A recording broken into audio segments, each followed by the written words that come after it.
Hi friends, welcome back to Shri Mahalakshmi home foods అండి. ఈరోజు నేను చూపించబోయే వీడియో ఏంటిదంటే దోసకాయ పూర్ణం అండి. స్టార్ట్ చేస్తుండండి.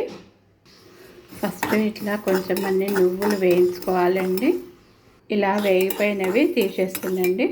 ఫస్ట్ నువ్వులు వేసుకోవాలండి, తర్వాత కొబ్బరి,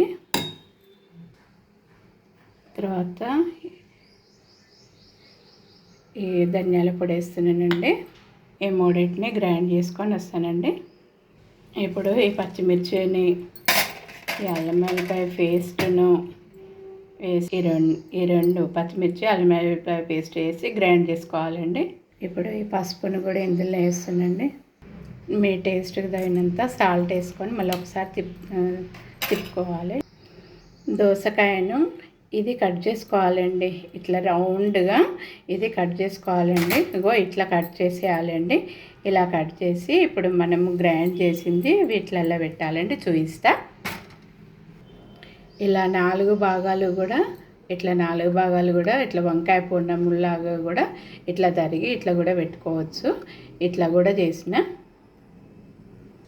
వీటిలలో ఇట్లా నింపాలండి. ఇట్లా నింపేసేయాలి. ఇట్లా నింపేసుకోవాలండి. ఇప్పుడు మళ్ళీ వీటిని పోపు చేస్తా అండి. ఫస్ట్ ఆనియన్స్ వేసుకోవాలండి. కొంచెం బాగా మగ్గాలండి ఆనియన్స్. ఉల్లిగడ్డ ఇట్లా మంచిగా గోలాలండి. ఇప్పుడు ఈ అల్లం వెల్లిపాయ పేస్ట్ కూడా వేయాలండి.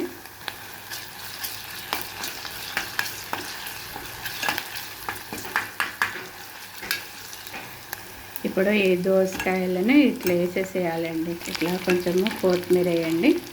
ఇప్పుడు వీటిని ఒకసారి ఇట్లా మంచిగా కలపాలండి.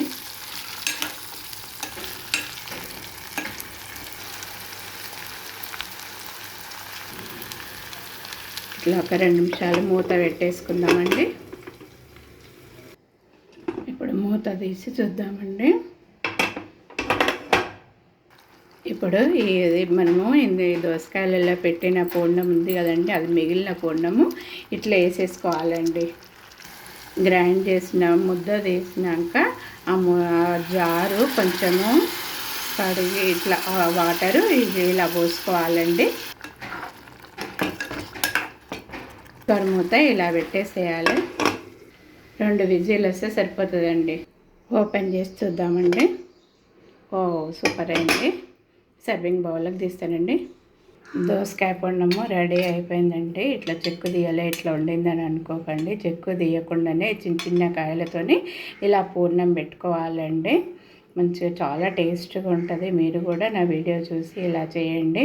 నా వీడియోకి ఒక లైక్ చేయండి, షేర్ చేయండి, సబ్స్క్రైబ్ చేయండి. బాయ్.